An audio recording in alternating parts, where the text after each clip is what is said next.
Live from New Delhi, you're watching DD India NewsHour, India's voice to the world. I'm Tanvi Taneja, coming up in the next hour.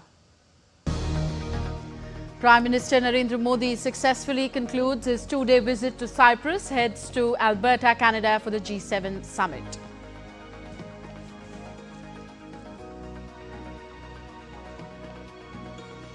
Prime Minister Narendra Modi accorded the Grand Cross of the Order of Makarios III, the highest honour of Cyprus. He dedicates it to 140 crore Indians and the friendship between the two countries.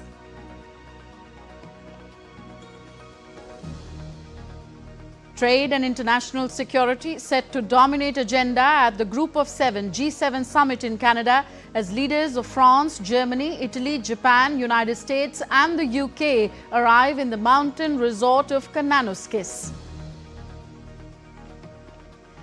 And conflict escalates in West Asia as Israel says its air force now controls Tehran airspace. Iran asks Gulf Arab states to have Donald Trump press Tel Aviv on immediate ceasefire.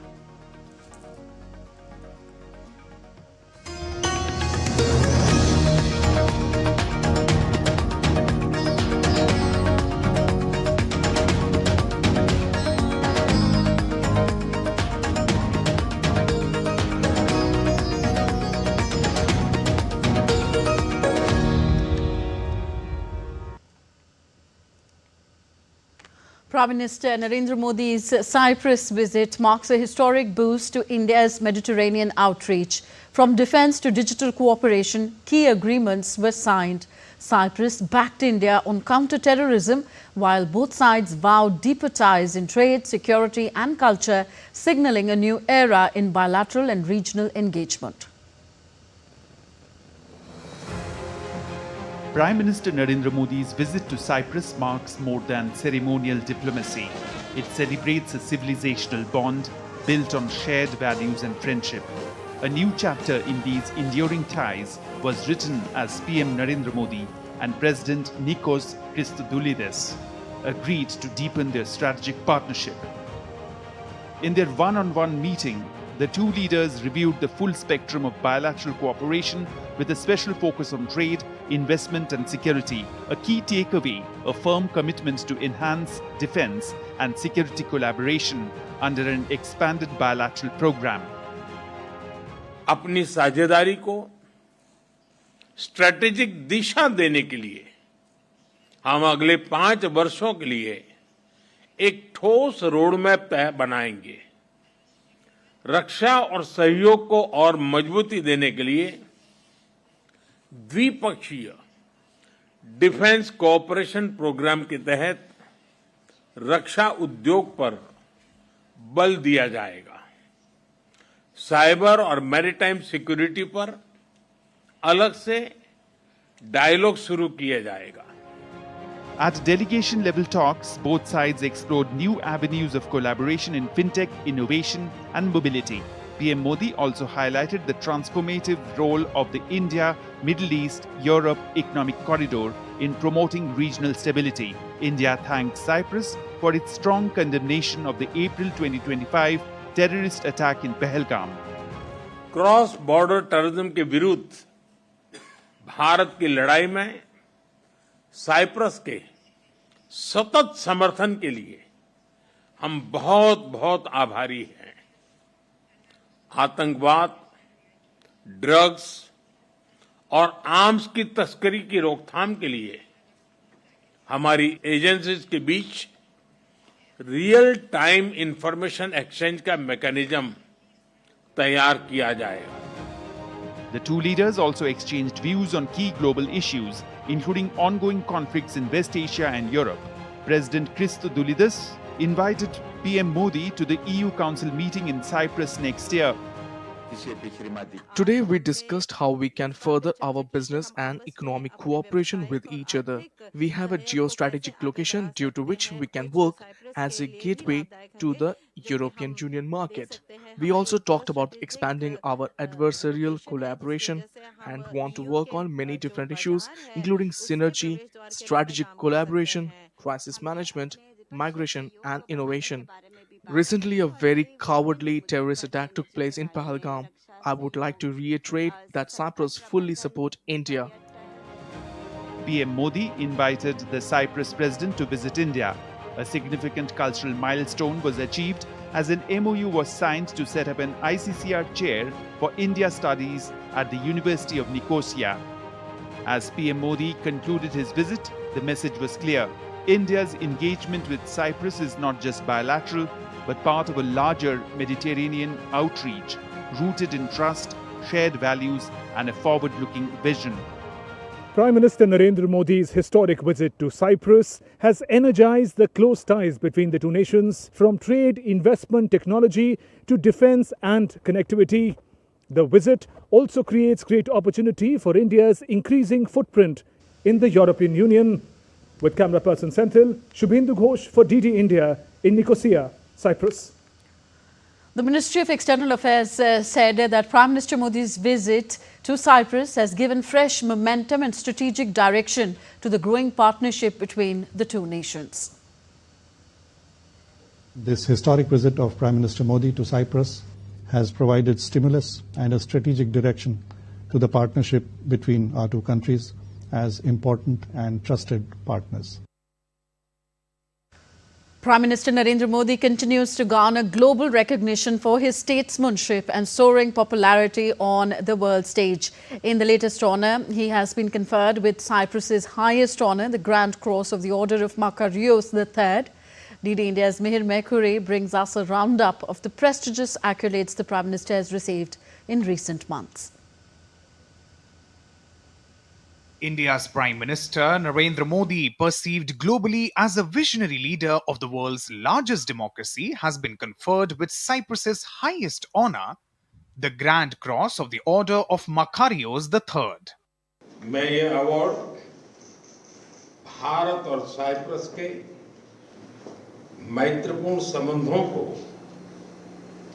हमारे साझा मूल्यों और हमारी पारस्परिक समझ को समर्पित करता हूं। सभी भारतीयों की ओर से मैं इस सम्मान को अत्यंत विनम्रता और कृतज्ञता से स्वीकार करता हूं। This latest award is yet another feather in his cap.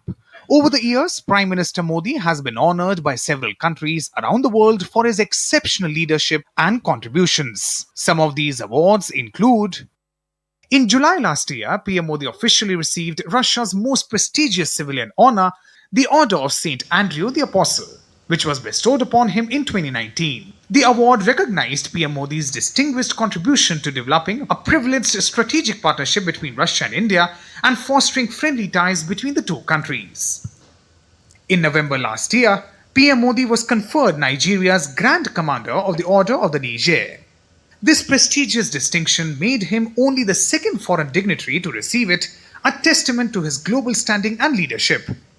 In that very month, Guyana's President Dr. Mohammad Irfan Ali conferred upon Prime Minister Modi the highest national award of the country, the Order of Excellence, for his visionary statesmanship and for championing the rights of developing countries on the global stage. On the same day, PM Modi received Dominica's highest national award, Dominica Award of Honor, for his statesmanship, support to Dominica during the COVID-19 pandemic, and his commitment to strengthening India and Dominica ties. In December last year, Kuwait awarded PM Modi its highest national award.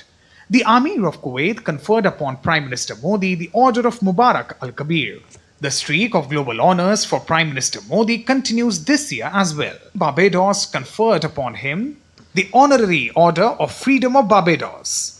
The award was presented by the President of Barbados and received on the Prime Minister's behalf by Minister of State for External Affairs Pabitra Margarita.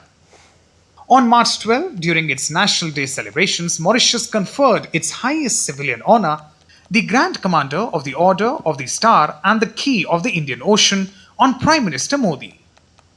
In April, Prime Minister Narendra Modi received Sri Lanka's highest honour for foreign leaders, the Sri Lanka Mitra Vibhushana Award. It was the first time an Indian leader had received this award. At the core of these accolades and his global recognition as a leader lies PM Modi's vision one dedicated to the welfare of all humanity and to peace and dialogue. Be it conflict, climate crisis, or the threat of terrorism, PM Modi has consistently conveyed a clear message: the world must come together and work collectively towards solutions. Mihir Makri's report for DD India. And let's now connect with Shubhendu Ghosh joining us from Nicosia, Cyprus now. Shubhendu, delegations of the two countries discussed cooperation in fields like defense, healthcare and renewable energy. What were the key areas in which cooperation was discussed? Well, Tanvi, a host of areas in which engagements between both the nations are expected to deepen. Trade and investment, to begin with, is going to be a key focus area, taking cue from the business delegation meeting that Prime Minister had on day one, to the delegation-level talks with the President of Cyprus. We see a greater opportunity for businesses in both Cyprus as well as India to work in one another's country, to be able to invest in one another's country. There appears to be opportunities for greater engagement between financial markets of the two countries. Alongside, we also see there is a focus on technology sharing and technology-driven partnership. We see opportunities coming up for startups both in India as well as innovators in Cyprus. Cyprus also, for its geopolitical location, offers a significant opportunity for India to be able to enter and explore the European market. Cyprus as a gateway into Europe. So come next year, it's going to be the president of the Council of European Union. So in that sense, all these diverse areas of engagement that have been discussed and been underlined as key priority areas are expected to see greater progress as the engagement at a bilateral level increases between the two countries, but also India's outreach to the European zone as it gets boosted is also going to yield significant impact. Okay, and what do we know, Shubhendu, about talks on a potential energy partnership between India and Cyprus? That's a hugely significant forward-looking partnership, and we know that island countries in particular are quite vulnerable to climate change impact, and Cyprus is no different. India has made significant progress as far as renewable energy is concerned. In solar energy, it has developed particular capacity. Cyprus has also been working towards in this domain, but a partner like India, and India having a partner like Cyprus with its connections to Europe, could in fact take a clean energy, renewable energy partnership to the next level. So that is one area of convergence for both the countries. We'll have to see the manner in which it progresses. There is a roadmap that is being laid out where the strengths of each of the countries is in fact harnessed to make sure that the partnership is able to gain from the best of both the sides. In that sense, a clean energy, renewable energy is a focus again in this partnership, which is seeing new impetus with Prime Minister's visit after some 2 decades. Okay, and finally, Shubhendu, a word on Cyprus's solidarity and unwavering support for India in its fight against cross-border terrorism? Absolutely, Tanvi. I think the message of solidarity both ways.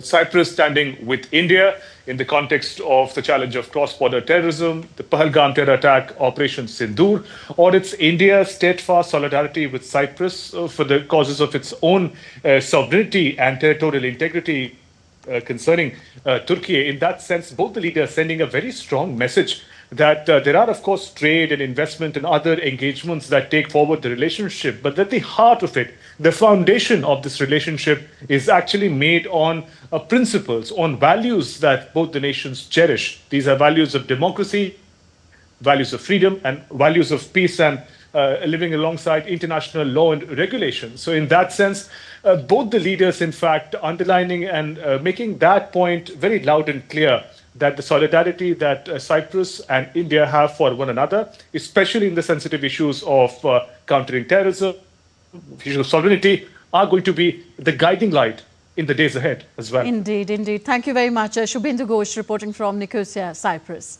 Still to come on DD India NewsHour.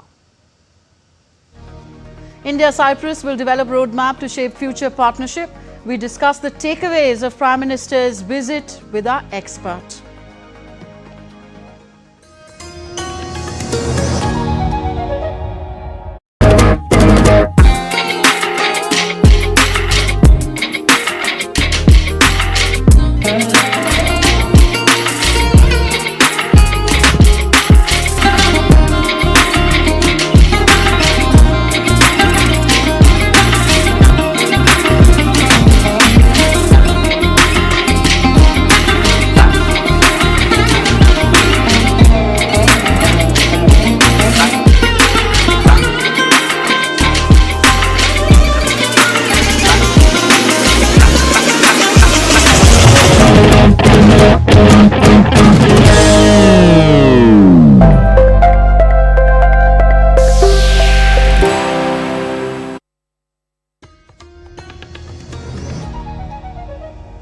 Welcome back. You're watching DD India NewsHour. I am Tanvi Taneja. After successfully concluding the Cyprus leg of his three-nation visit, Prime Minister Narendra Modi is set to arrive in Canada early Tuesday morning to attend the G7 summit. The G7 summit, which kicked off on Monday, is being held in Kananaskis. It brings together the leaders of the world's most advanced economies: the United States, the United Kingdom, France, Germany, Italy, Japan and Canada, along with the European Union and international bodies such as that of the IMF, International Monetary Fund, the World Bank and the United Nations. India, Ukraine, Mexico, Australia, South Africa, South Korea and Brazil will also be attending the summit's outreach session on June 17th. DD India's Amritpal Singh reports from Canada's Alberta. As the gathering of the leaders of arguably the most powerful 7 nations of the world, the Western powers, began here in the Rocky Mountains of Alberta, war continues to dominate the agenda of the G7. And it's not the Russia-Ukraine war alone, given the fact that President Zelensky has been invited to attend this time around. It is the latest Israel-Iran conflict that continues to dominate the agenda here in Canada. While Canadian Prime Minister Mark Carney wants to push his agenda for strengthening global peace and security, building critical mineral supply chains and creating jobs, issues such as the US tariffs and conflicts in West Asia and Ukraine continue to dominate the summit. Der Fortschritt des Irans. This issue, Iran-Israel conflict, will be very high on the agenda of the G7 summit. Freitag militärische Ziele. And this is an issue on which there are deep divisions within the grouping on how the conflict should be brought to an end. All that the G7 leaders could agree upon is to issue a joint statement calling for de-escalation. Canada has already ditched the idea of a comprehensive joint communique and is expected to issue chair summaries instead. Apart from the G7 countries, leaders from India, Ukraine, Mexico, Australia, South Africa, South Korea and Brazil will be attending the outreach session on the 17th of June.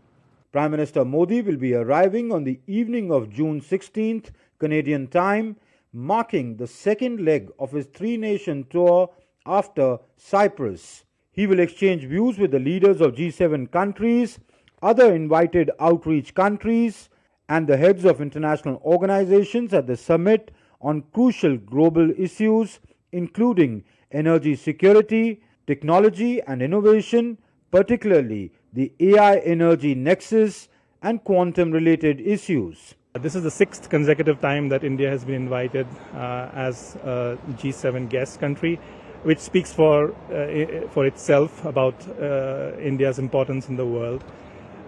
There will be discussions on the sidelines within the G7 and also on the sidelines with all the invitee countries, with the G7 countries, especially on topics of energy security, innovation, emerging technologies, quantum, AI, things which affect all of us today.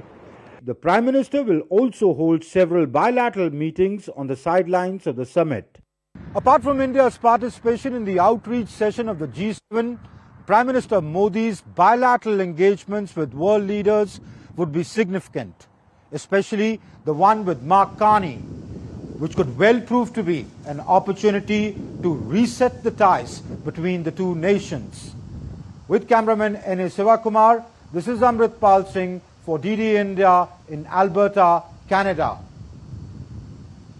And let's now discuss both these visits, the one to Cyprus and the upcoming one to Canada, with our guest now. Manjeev Singh Puri joins us on the show now. Welcome, sir, to the program. First of all, how do you see the strategic direction given to the growing partnership between India and Cyprus today through Prime Minister Narendra Modi's visit? Tanvi, thank you very much. In my opinion, very important.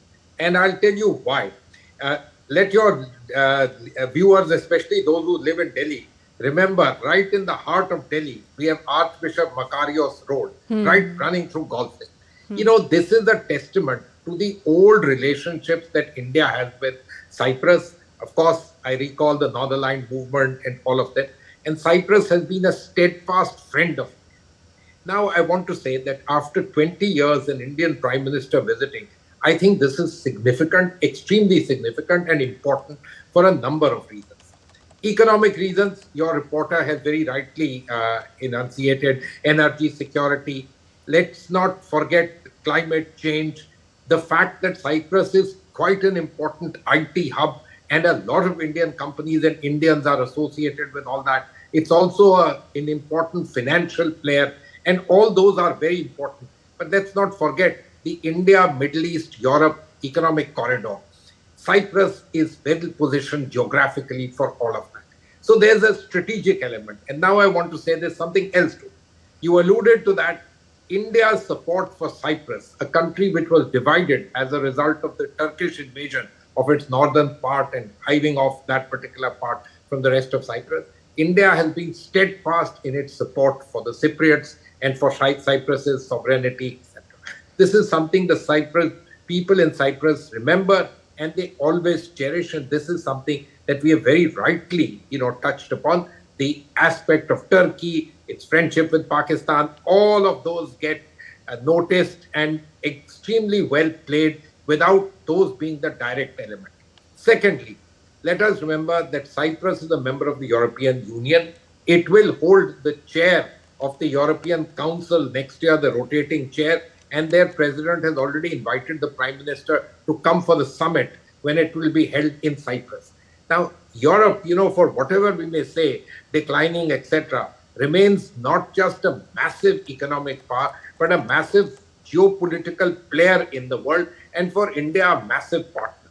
So, to have this particular conversation, and I recall during the COVID days, Prime Minister Modi was perhaps the second head of government of another region to have addressed the entire European Council leadership. So very significant. All of these add up tremendously. And of course, Cyprus is strong in its affirmation for India's membership of the UN Security Council, permanent membership, and its complete and total condemnation of terror. They themselves know what exactly we're talking about. So absolutely a critical visit, if I may say, which has economic links, which has geopolitical links and strategic links for India, Cyprus, India and Europe, and let me say the world. The Cypriot president also conferred the Grand Cross of the Order of Makarios III on Prime Minister Narendra Modi. A word about this signal honour. So, Tanvi, look, your reporter also mentioned that many other countries have been honouring Prime Minister Modi. And, of course, it's a great testament to him, the chemistry that he has developed with world leaders and his leadership of India over 10 years. But in addition to this, let me echo what the Prime Minister said himself, that he accepts this award as a result of, as a token of what India is and what India means to the world. And look, let's be very clear. India is a country which is not just growing. We are the fourth largest economy in the world. We will become the third largest soon. But we are a country of tremendous interest virtually to every country in the world. And this is a clear testimony to those countries' interest and recognizing the fact that India matters and it matters to them. That's a tremendous change from all of the past. And for the future, believe me, it augurs tremendously well. Both India and Cyprus have expressed readiness to support the conclusion of the EU-India Free Trade Agreement by the end of this year. How significant would this agreement be? Well, the EU is India's largest economic partner. They may be the second largest trading partner, but they are by far the largest investors in India. It's an economic bloc with which we have the largest of not just relationship, but the greatest comfort level. If we want to do standards in India, we look to the European Union. If we want to do any other forms of distribution of economic assets, etc., the EU is a natural ally, a natural partner. So, this is an agreement in my view, and I've served as India's ambassador there, is something that, we have a vested interest in pursuing. I know the fact that many people in India think we are a large market, they should be going after us. But let's remember, at $19 trillion to our roughly about $3.5 trillion, the European Union is 6 times our size. They have been there, they know everything, they're part of the global scenario. and they are huge and massive purveyors of both technology as well as finance. So we should make our push.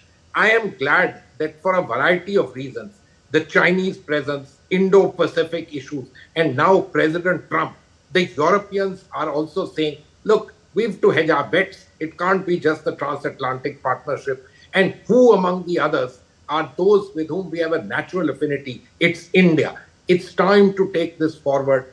I see good signals emanating from the Commerce Ministry, from the European Commission, which is really the body in charge of it. It's not really the countries, the Commission.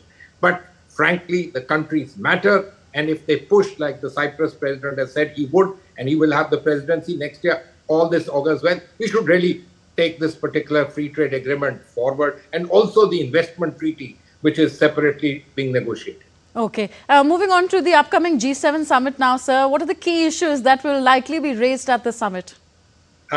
Tanvi, let me first echo the German Chancellor who said the Middle East. I mean, how, we can keep saying that the G7 is an economic body, but it brings together the leaders of the largest and biggest democracies in the world. And with its outreach, including India, Australia, Brazil, South Africa, what is left in the world other than China and Russia? So therefore, whether we like it or not, politics certainly dominates one way or the other.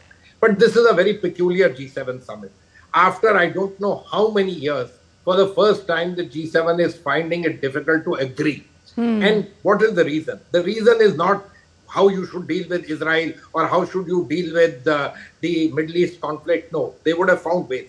It's about President Trump and his unsettling the very fundament of all of this, which is the transatlantic alliance. He's, again, in his Trump 2.0, pulling into question, talking about the European Union, which is really all the countries of Europe put together, no matter side deals with the UK, etc. Asking questions about that relationship. Are the Europeans pushing the Europeans pay much more? In a sense, hedging the bets in terms of that relationship. So therefore, this is a very peculiar G7 summit. And I'm very glad that the Canadians have actually been able to pull it off or bring it to this level, that they have the Americans there, they have everybody else there, the major outreach partners, India included, they have them there because the issues fundamentally are internal to them. The rest of them are known to us. Yes, we want work done on energy security. We want work done on climate change, artificial intelligence. Each and every one of these global issues are issues of interest. But if the United States has a little bit of, let me say, an isolationist or pull-back agenda to it, then frankly, getting the entire world together on major global issues doesn't become a very easy task. But that's the way the world is. You need to act with it. You need to react. You need to take cognizance of it, and you need to take things forward. Yes, and like you mentioned, it's peculiar indeed that they have already decided on not having a joint communique, but chair summaries. So let's see where G7 summit is headed. A lot of action expected from Canada as well tomorrow. Thank you very much, Manjeet Singh Puri ji, for being with us. Thank you very much. Still to come on DD India NewsHour. Tariff tensions and Air India fatal crash cast shadow over the Paris Air Show in France. In Air India crash, authorities continue to extend support to the bereaved families. DNA sampling underway. And successful rocket launch trials held in Kushinagar in northern Indian state of Uttar Pradesh ahead of a national student rocketry competition.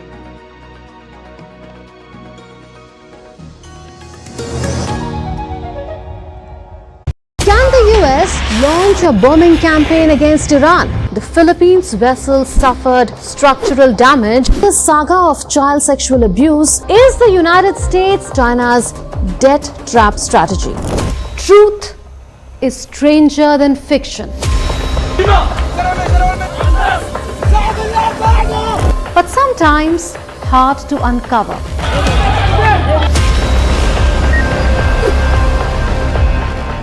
Trust us to tell the truth, unadulterated and pure, of every story that matters to you.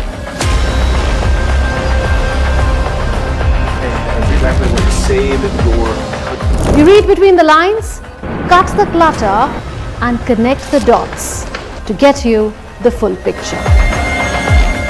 Watch Connecting the Dots at these times with me, only on DD India.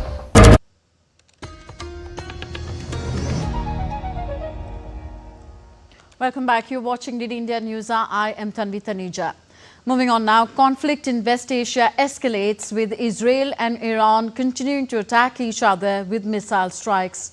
Tehran has asked Qatar, Saudi Arabia and Oman to press United States President Donald Trump to use his influence on Israel to agree to an immediate ceasefire with Iran in return for Tehran's flexibility in nuclear negotiations. Sources told this to news agency Reuters on Monday. Israeli Prime Minister Benjamin Netanyahu has said that Israel's Air Force was in control of the skies over the Iranian capital, Tehran. Netanyahu made these comments during a visit to Tel Nof Air Base, where he met with Air Force pilots and commended them on their work in Israel's offensive against Iran. The Israeli Air Force controls the skies of Tehran. This is a change to the entire campaign. We are on the way to achieving our two goals: elimination of the nuclear threat and elimination of the missile threat. Thank you, and with God's help, we will act and succeed and continue until victory. Now, earlier on Monday, Iranian missiles struck Israeli cities of Tel Aviv and Haifa, destroying homes and killing several people. The conflict fueled concerns among global leaders as they meet for the G7 summit in Canada. DD India's Abhishek Bose reports. The visuals you see on your screen are from a major oil refinery in Israel's port city of Haifa. Thick smoke rose from the plant after Iranian missiles hit it before dawn. Iran launched attacks on both Tel Aviv and Haifa overnight, killing several people. The US Embassy in Tel Aviv suffered partial damage after Iranian missile strike on the city. The embassy was closed on Monday following the attack. This happened a day after Israel attacked major oil depots and gas fields in Iran. Meanwhile, the Israel Defense Forces hit command centers linked to Iran's Quds Force. Israel says these centers are used by Iran to attack Israel through its proxies. Israel strikes, which began Friday, have targeted Iranian nuclear and military sites, killing top Iranian commanders and nuclear scientists.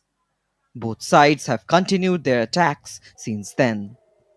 Iran's President Masoud Pezeshkian warned that Iran will respond even more strongly if the attacks continue.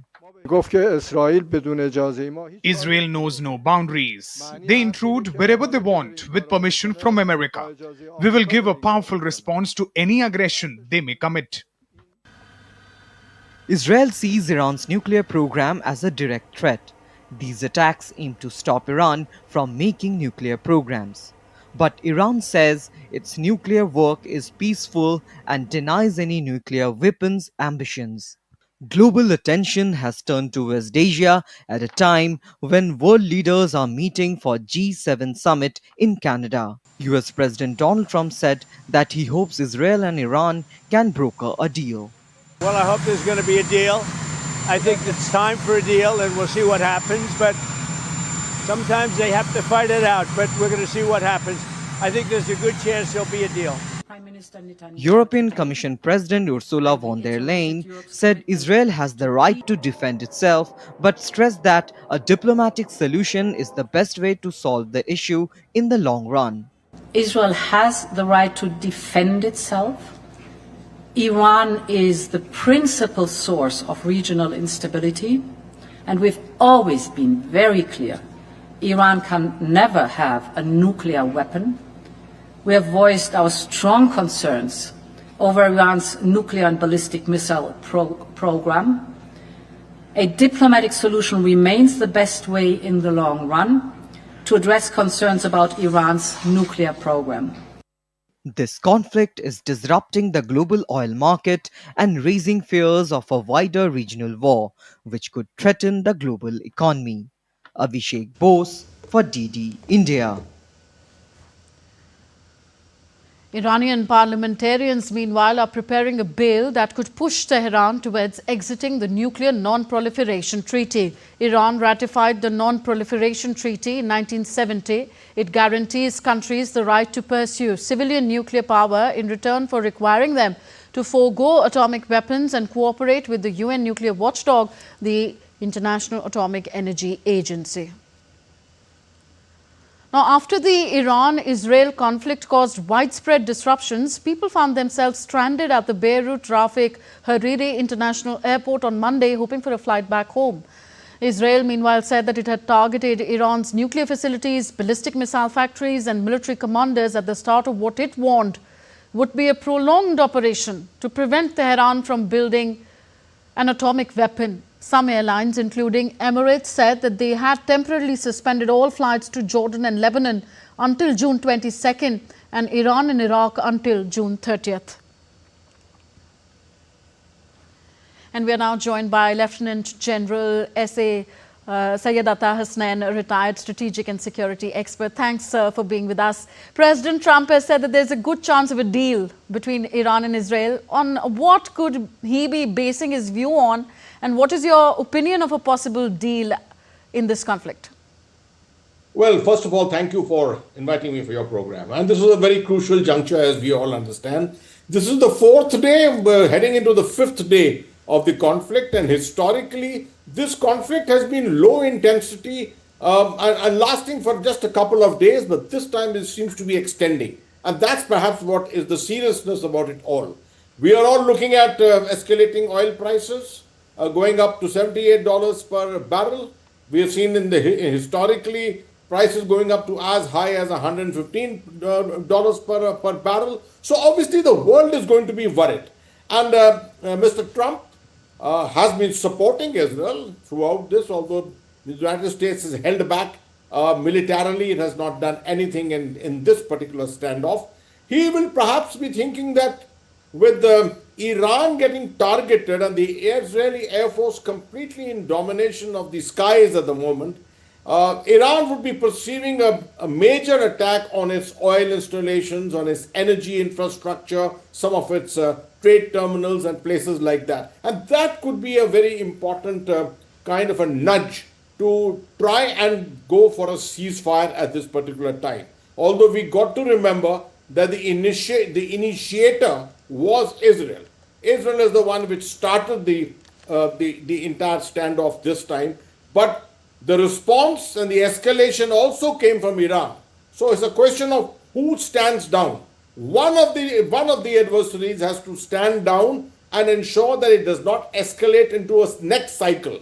That will perhaps be the beginning of some kind of an attempt to bring about a ceasefire. And I think Mr. Trump seems to be into the know of things because he has been predicting a lot of things which are happening and coming true in this whole crisis.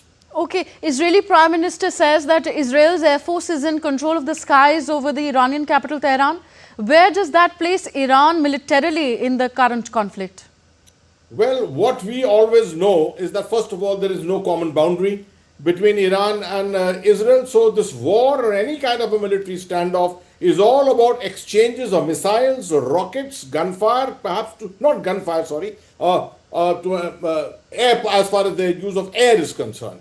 Now, what Israel has been able to achieve is, or what they're claiming to achieve, is a complete mastery over the skies. And we know that is obviously possible because the Iranian Air Force is not a very modern Air Force, not a very strong Air Force.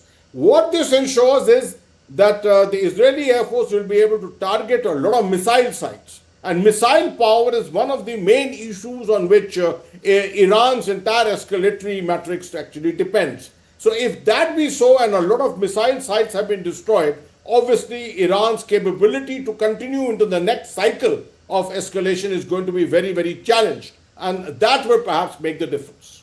Okay, now Israel sees Iran's nuclear program as a serious threat, but Iran says that its nuclear work is peaceful and denies any nuclear weapons ambitions. What is the truth here?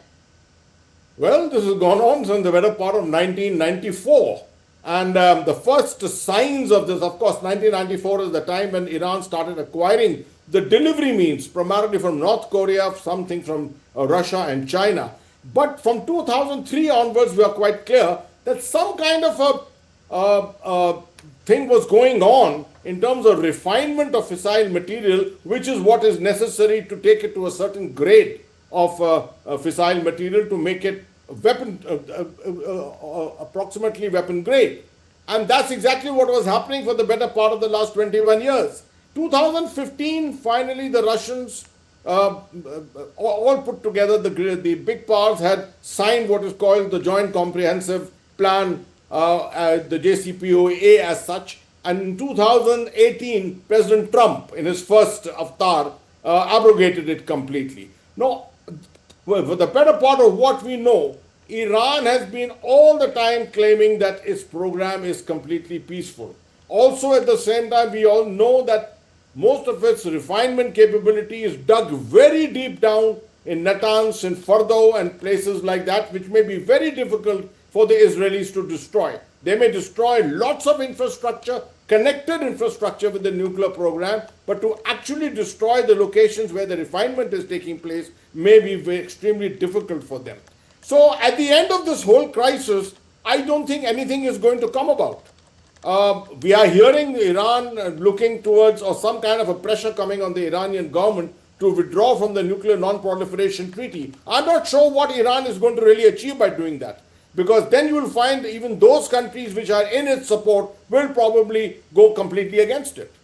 Okay, according to reports, Iran has asked the Gulf Arab states to have President Trump press Israel for an immediate ceasefire in return for Tehran's flexibility in nuclear negotiations. So is Donald Trump's negotiation tactic going to work this time? Well, this is the only serious effort which can happen, actually. This is a way of pressurizing Iran. This is the way to bring about a ceasefire. And President Trump definitely feels that whatever was negotiated in 2015 was not good enough. He wants stronger assurances from Iran to make sure that there is just no feasibility of Iran going nuclear at all. So actually, this is nothing but buying for time, with some greater reassurance that perhaps what the West is seeking, or what most of the world is seeking, is that Iran does not go nuclear, at least in the immediate times that we are looking at. Okay, thank you very much, Syed Atta Hasnainji, for giving us your perspective on this, and developing war. Nobody wants more wars in the world. Thank you very much for being with us. Now, from coast to coast, tensions continue to mount in the United States. From protest-hit streets of Los Angeles to shocking incidents of violence in Minnesota and Utah, here's a roundup of major developments gripping the oldest democracy of the world.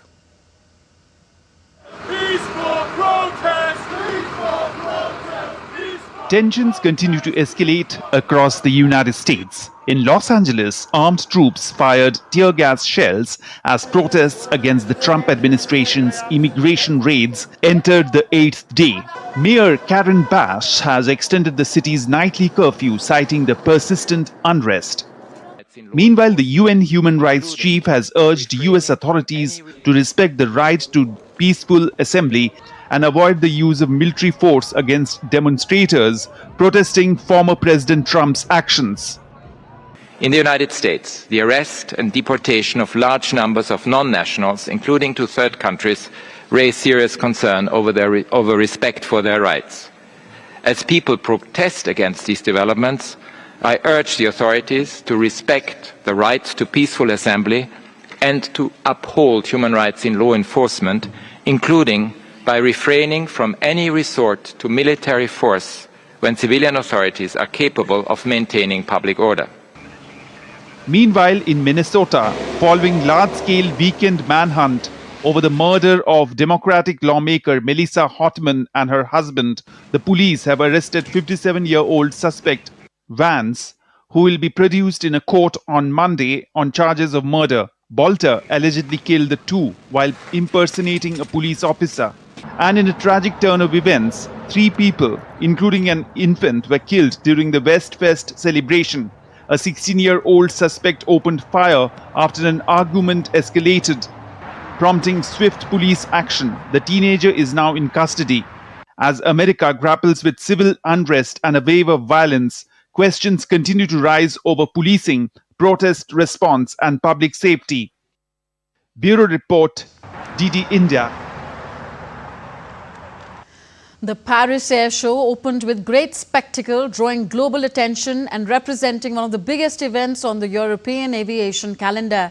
Among these are some of the world's largest airlines and manufacturers. But Thursday's Air India crash and trade tariffs have cast a shadow over the Paris Air Show, with Boeing CEO Kelly Ortberg not attending. A report. The world's largest aviation trade expo, the Paris Air Show, is usually a platform for global aircraft and arms manufacturers to showcase their products, ink deals, and set the pace for the global military and civil aviation supply chains. But this time is a bit different. Global trade tariff tensions, geopolitical conflicts, and the recent fatal crash of an Air India jetliner have stunned the world and cast a shadow on the Paris Air Show. Safety is absolutely paramount for air transport passengers. You realize that reputation is very important for all players in the aviation sector, whether they are manufacturers or airlines, and an accident is always likely to undermine this essential passenger trust. So we are going to have to regain this trust for passengers. And that is the difficulty for Boeing in this particular case and for other manufacturers like Airbus in general. Boeing and GE Aerospace earlier last week decided to scale back their public activities following the fatal Boeing Dreamliner plane crash in Ahmedabad that left over 240 people dead. In fact, Boeing CEO Kelly Ortberg cancelled his trip to the Paris Air Show and GE postponed an investor day. Ortberg, in a message to staff on Thursday, said that he and Boeing Commercial Airplanes boss Stephanie Pope had cancelled plans to attend the Paris Air Show so that they can be with their team and focus on customer and the investigation. Meanwhile, France shut down 4 main Israeli company stands at the Paris Air Show on Monday for refusing to remove offensive weapons from display. Israel thereafter condemned the move, highlighting tensions between the traditional allies. Nonetheless, some 75 companies related to weapons production will be participating at the show, with military jets, helicopters, and drones to be displayed. Also, a variety of new products and concepts with endless special missions possibility are on display at the air event. Some companies are also set to highlight their products, showcasing the future of uncrewed air power at this year's air show. The 55th edition of the Paris Air Show runs from June 16th to 20th in Les Bourget. It's the global aviation industry's largest trade show, where many aircraft orders are typically placed by airlines, so stage is set for the mega global aviation deals and easing the global supply chains already under pressure from shortages. Tanvi Taneja for DD India. So it's been 4 days since the tragic crash of Air India flight AI 171, a disaster that claimed over 250 lives. As rescue and relief operations continue at the site, investigations are gaining pace to uncover what actually caused one of the worst aviation tragedies in recent history. DD India's Yash Chaturvedi reports. At the site of the crash in Ahmedabad, while massive rescue and recovery operations continue, aviation investigators face the challenge of rummaging through the aircraft debris that spreads over a large area for clues and evidence that led to one of the biggest aviation disasters of recent times. Teams from India's Aircraft Accident Investigation Bureau and the United States National Transportation Safety Board are inspecting the site. In a crucial breakthrough, both the flight data recorder and cockpit voice recorder have been retrieved. These devices are now being analyzed to reconstruct the sequence of events and help determine the cause of the accident. Authorities continue to extend support to bereaved families. Special assistance teams have been deployed to ensure coordination and counseling for relatives of the deceased. Speaking on security forces and relief forces efforts after the crash, Ahmedabad Commissioner of Police Gyanendra Singh Malik hailed the coordinated operations. शुरुआत से ही police और administration के बाकी जो अंग हैं सबने बहुत एग्जेम्पलरी काम किया है। जैसे ही इंसिडेंस हुआ 140 के करीब इंसिडेंस हुआ और मैं खुद वहां लगभग 155 को स्पॉट पे पहुंच गया था। हमारी पूरी फोर्स पहुंच गई थी। रेस्क्यू एंड रिलीफ इतना फास्ट हुआ, हमने पूरा ग्रीन कॉरिडोर्स जो थे वो सब बनाए जो फायर एम्बुलेंसेज, फायर फाइटर्स और एम्बुलेंसेज के लिए हैं। Meanwhile, forensic experts in Gujarat are working round the clock to identify victims using DNA testing. Till 4 p.m. on Monday, 114 of the victims have been successfully identified. Among them is former Gujarat Chief Minister Vijay Rupani, whose last rites were performed earlier today. Earlier, India's Ministry of Civil Aviation has ordered a high-level probe bringing together aviation experts, safety analysts, and regulatory authorities. Any theory that is going around this crash, everything will be analyzed. And the high-level committee is going to do its own investigation, which is going to be independent of all the other investigations that are going to happen.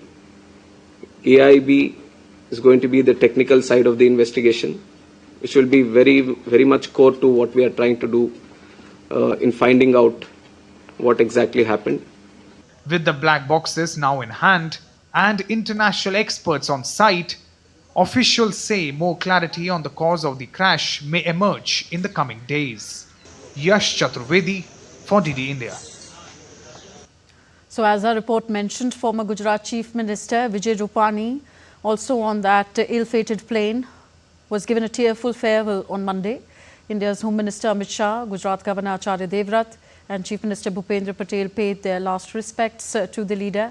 The former Gujarat Chief Minister lost his life in the Air India plane crash in Ahmedabad on 12th June. The state government has also declared a one-day state mourning in his memory.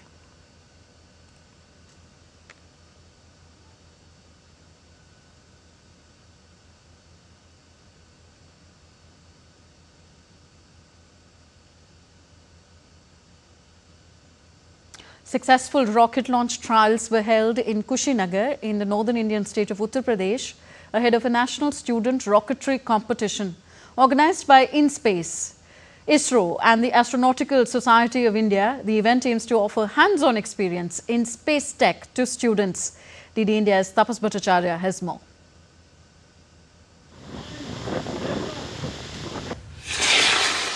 Test trials of rocket launch systems were successfully held in Kushinagar, Uttar Pradesh, ahead of a unique student competition in model rocketry set for October this year. Organized by the Astronautical Society of India in collaboration with InSpace and ISRO, the trials mark a significant step towards inspiring the next generation of space scientists in India. The launcher, developed by Thrust Tech India under the guidance of InSpace and ISRO experts, will be used in the InSpace, Kansat and Model Rocketry India Student Competition 2024-25. Thrust Tech India Limited has successfully completed the test trials and scrutiny by our experts, and they have qualified to supply the launchers for this Kansai satellite launching, which we are planning at Kushinagar, Devariya constituency, UP. इस प्रकार का rocket competition Narayani नदी के तट पे एकदम बियाबान जगह पे होता है तो बहुत इसका प्रभाव होगा। इसका प्रभाव उत्तर प्रदेश में होगा, इसका प्रभाव बिहार में होगा जो मेरे जिले से एकदम सटा हुआ है। तो मैं समझता हूं कि इसका प्रभाव करीब 30 करोड़ लोगों में हो सकता है और उसके पहले हम लोग रॉकेट प्रतियोगिता भी कराएंगे ताकि स्कूल के बच्चों को भी इसका अनुभव हो। और आने वाले समय में अपनी लोकसभा क्षेत्र में देवरिया में मैं अंतरिक्ष को धरातल पर उतारना चाहता हूँ ताकि किसान यहाँ के स्वास्थ्य सुविधाओं को, यहाँ के PNT टेक्नोलॉजी को इस सुविधा की उपलब्धि मिले ताकि विकसित भारत की रणनीति में देवरिया का बहुत अग्रणी नाम हो। The initiative offers hands-on experience in model rocketry and satellite systems to undergrad students. A highlight is the CanSat, a mini satellite of the size of a soda can which students design, launch and recover via parachute. Tapas Bhattacharya's report for DD India. On to sports news now. The ICC Women's Cricket World Cup 2025 schedule is out. The tournament will kickstart on 30th of September. India will face Sri Lanka in Bengaluru in the opening match. Defending champion Australia will face New Zealand at Indore on 1st of October, while Bangladesh will take on Pakistan a day later in Colombo. The round-robin stage will run until 26th of October. Meanwhile, the semi-finals are scheduled for October 29th and 30th before the final takes place on November the 2nd. The top 4 sides from the round-robin stage will progress to the semi-finals. After a narrow defeat against Australia, the Indian women's hockey team is set to take on Argentina in their FIH Pro League match in London on Tuesday. India will play their first match on June 17th, followed by the second one on June 18th. Currently ranked 7th with 9 points, India expect a tough battle against Argentina, placed second on the points table. After their London matches, the Indian team will head to Antwerp to face Belgium on June 21st and 22nd, followed by their final 2 matches against China on 28th and 29th of June in Berlin. With that, it's a wrap in this edition of DD India NewsHour. Do let us know your thoughts on the news of the day. Connect with us on our different social media handles at DD India Live. And you can also download our DD India mobile app for news and updates on the go. We'll be back with more news as it breaks here on DD India. I'm Tanvi Taneja from all of us here in New Delhi. Thank you for watching. Namaskar.